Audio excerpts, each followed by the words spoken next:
오늘 말씀은 이스라엘이 바벨론 포로에서 예루살렘으로 귀환하고 난 이후에 대한 예언의 말씀입니다. 이스라엘 백성들이 포로에서 귀환하여 성전을 재건하지만 여전히 그들의 삶이 나아지지 않습니다. 절망이 밀려옵니다. 주저앉아 버렸습니다. 이들을 향해 하나님이 지금 이사야 선지자를 통해 미리 말씀해 주십니다. 1절로 3절 일어나라 빛을 발하라 이는 내 빛이 이르렀고 여호와의 영광이 내 위에 임하였음이니라. 보라 어둠이 땅을 덮을 것이며 캄캄함이 만민을 가리려니와 오직 여호와께서 내 위에 임하실 것이며 그의 영광이 내 위에 나타나리니 나라들은 내 빛으로 왕들은 비치는 내 광명으로 나아오리라. 지금 눈에 보이는 현실은 어둡고 캄캄하지만 하나님께서 놀라운 일을 행하시겠다 말씀하십니다. 그러면서 주저앉아 있지 말고 일어나라고 하십니다.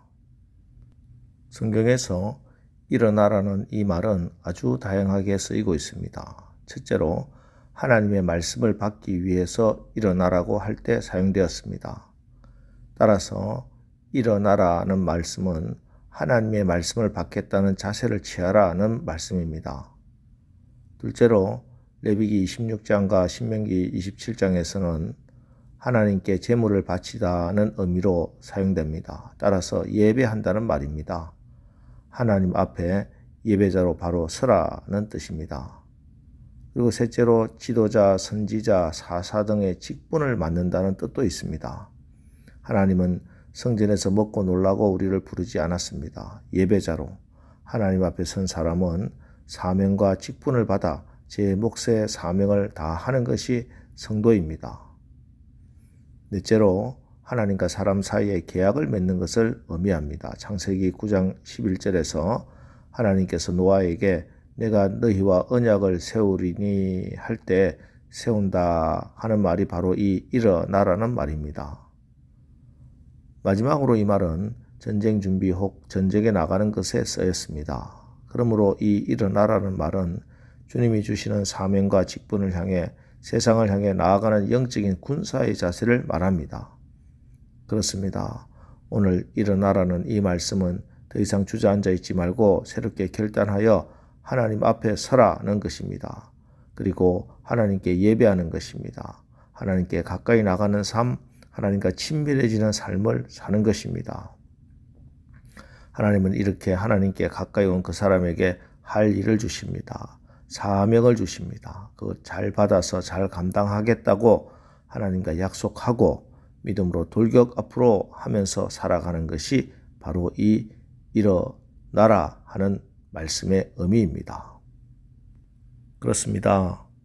누워서 못 일어나면 그건 죽는 겁니다. 일어나면 삽니다. 기독교는 일어나는 종교입니다. 내 연약함 때문에 낙망하지 마십시오. 내 허물 때문에 절망하지 마십시오. 잃어버린 물질, 건강, 시간 때문에 후회하지 마십시오. 그 상실의 자리에 그냥 주저앉아 있지 마십시오. 더 이상 연약함의 자리, 실패의 자리에 주저앉아 있지 마십시오. 그 자리에서 부활의 복음을 듣고 믿음으로 일어나십시오. 사망의 자리, 무덤에서 일어나신 주님께서 지금 명령하십니다. 나사렛 예수 그리스도의 이름으로 일어나 걸어라. 예수 그리스도의 그분의 손을 붙잡고 일어나 오늘 하루 하나님 앞에 서고 세상으로 나가 사명자로 승리하는 저와 여러분 되기를 주님의 이름으로 축원합니다. 그러면 일어나서 무엇을 해야 합니까? 왜 일어나야 됩니까? 일어나 빛을 발하라. 빛을 발해야 합니다. 마태복음 5장 14절 너희는 세상의 빛이라 산 위에 있는 동네가 숨겨지지 못할 것이요. 우리 주님은 우리더러 너희는 세상의 빛이라고 분명히 말씀하십니다. 이것이 바로 그리스도인의 삶이라는 것입니다. 우리 한국교회 믿음의 선배들 이런 빛된 신앙의 삶을 살았습니다. 말 그대로 한국교회는 짓눌려 살던 어린이, 여성, 가난한 하층민의 희망이고 친구였습니다. 온 나라를 병들게 하던 마약을 퇴치하고 술, 담배 문화를 건절하는 운동에 앞장서 사회를 건강하게 만들었습니다. 이런 그대로 세상의 빛이었습니다. 오늘 성경은 우리가 빛을 발해야 하는 이유가 있다고 말씀합니다. 그 이유는 어두움이 땅을 덮고 캄캄함이 만민을 가리우고 있기 때문입니다. 아직도 복음을 받지 못한 나라와 민족이 많기 때문이고 우리가 살아가는 각 분야마다 하나님 없는 것으로 가득 차 있기 때문입니다. 아주 위험한 바닷길을 밝히는 등대가 있었습니다. 어느 태풍이 부는 밤 등대지기가 그만 실수로 등대에 불을 켜지 못한 채 그 밤을 보내고 말았습니다. 다음날 아침 잠을 깬 등대지기는 등대 위에 올라가 등대 주위에 있는 무수한 배 조각과 시체를 보았고 자기의 실수와 태만으로 인해 울부짖을 수밖에 없었습니다. 여러분, 빛을 발하라는 말씀은 단순한 명령이 아닙니다. 이것은 생명에 관한 심각한 명령입니다. 빛을 발하느냐 아니냐 하는 것은 우리 자녀들, 내 가족, 친구, 이웃, 이 세상의 삶과 죽음을 결정하는 일입니다. 여러분, 우리가 회개하고 다시 빛으로 살아야 하겠습니다. 빛된 삶을 살아야 빛이 나갈 수 있습니다. 여러분의 직장에서, 가정에서 빛으로 살아야 합니다. 아이들이 학교에서 친구들과 어울려 함께 이야기를 나누고 있습니다. 친구 하나가 말합니다. 어느 날 아버지만 사용하는 자물쇠로 잠겨있는 책상의 깊은 서랍을 열어보게 되었는데 거기에는 엄란한 책과 나체 사진들이 들어있더라고 말입니다. 우리 아버지 겉과 속이 다른 분이라고 비웃는 겁니다. 그런 이야기를 듣고 호기심이 생긴 한 아이가 마침 혼자 집에 있게 되어 아버지의 깊은 서랍을 열어보게 되었습니다. 그런데 거기에는 아버지의 일기장이 들어 있었습니다. 읽어보니 기도문으로 쓰신 일기장이었습니다. 소녀는 아버지의 기도 일기장을 펴서 읽기 시작했습니다. 그런데 매일같이 자기의 이름, 사랑하는 아들의 이름을 부르면서 기도하는 것이었습니다. 그의 아버지는 매일같이 기도의 일기를 쓰시면서 아들의 이름을 빼놓지 않고 위하여 기도하고 있었던 겁니다. 이것을 본 소녀는 수천 볼트의 전기에 감전된 듯한 감명을 받았고 진정으로 아버지를 존경하고 또 올바르게 자랐다고 합니다.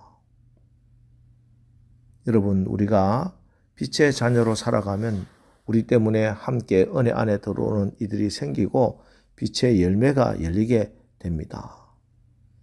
지금 좀 쉽게 나갈 수 있다고 하여 어둠의 방법으로 살지 말아야 합니다. 선하지 않는 방법으로 처신하였는데도 문제가 해결될 수 있습니다. 그러나 그것은 축복이 아니고 저주입니다. 그러기 위해서 늘 말씀 안에서 기도해야 됩니다. 에베소서 5장 8절 너희가 전에는 어둠이더니 이제는 주 안에서 빛이라 빛의 자녀들처럼 행하라. 주 안에서 빛이라. 주 안에서가 답입니다. 이 말은 곧 뒤에 나오는 성령 충만이라는 말과 동일한 말씀입니다. 주 안에서 성령 충만함으로 빛의 자녀의 삶을 사는 것입니다. 우리가 빛의 자녀로 빛의 열매를 맺기 위해서는 날마다 성령의 기름 부으심으로 영역을 받아야 하고 예수님의 빛을 받아야 하고 진리의 말씀을 묵상해야 합니다. 성경 읽지 않고 기도하지 않고 성령의 도우심 없이도 승리할 수 있을 것이라는 생각은 버리십시오. 그런 인생은 이 땅에 없습니다. 예수님을 영접하고 성령이 거하시는 우리 신부는 빛의 자녀입니다. 그 전에 어둠이었을 때는 빛으로 사는 것이 불가능했지만 이제 주 안에서 빛의 자녀의 삶을 살 수 있다는 확신을 가지십시오. 성령의 지배를 받으면 됩니다. 성령 충만함을 받으면 됩니다. 오늘도 나의 자아를 깨트리고 성령의 지배를 온전히 받아 우리 가정에서 아내와 남편으로 자녀와 부모로 사회생활 가운데 아름다운 빛의 열매 많이 맺는 승리의 날을 사시기를 주님의 이름으로 축원합니다. 기도하겠습니다. 하나님, 우리 주님이 어둠으로 가득한 저희 삶과 이 세상에 빛으로 오셨습니다. 주님의 말씀을 붙들고 이제 주저앉아 있지 않고 일어서겠습니다. 참빛 대신 예수 그리스도의 명령에 순종하여 사랑의 빛, 희생의 빛, 복음 전도의 빛을 발하겠습니다. 주의 성령께서 우리 한 사람 한 사람을 예수 안에서 빛된 삶, 열매 맺는 삶으로, 성령 충만한 삶으로 오늘도 우리를 인도하여 주시고 승리하게 하옵소서. 예수님의 이름으로 기도합니다. 아멘. 이제 오늘 말씀을 붙들고 주여 오늘도 우리가 우리의 삶의 현장에서 주저앉아 있지 말고 일어나 빛을 발하는, 그래서 생명을 살리는 삶을 살게 성령으로 충만하게 하옵소서. 우리 합심해서 기도하고 나가겠습니다. 우리 기도하겠습니다.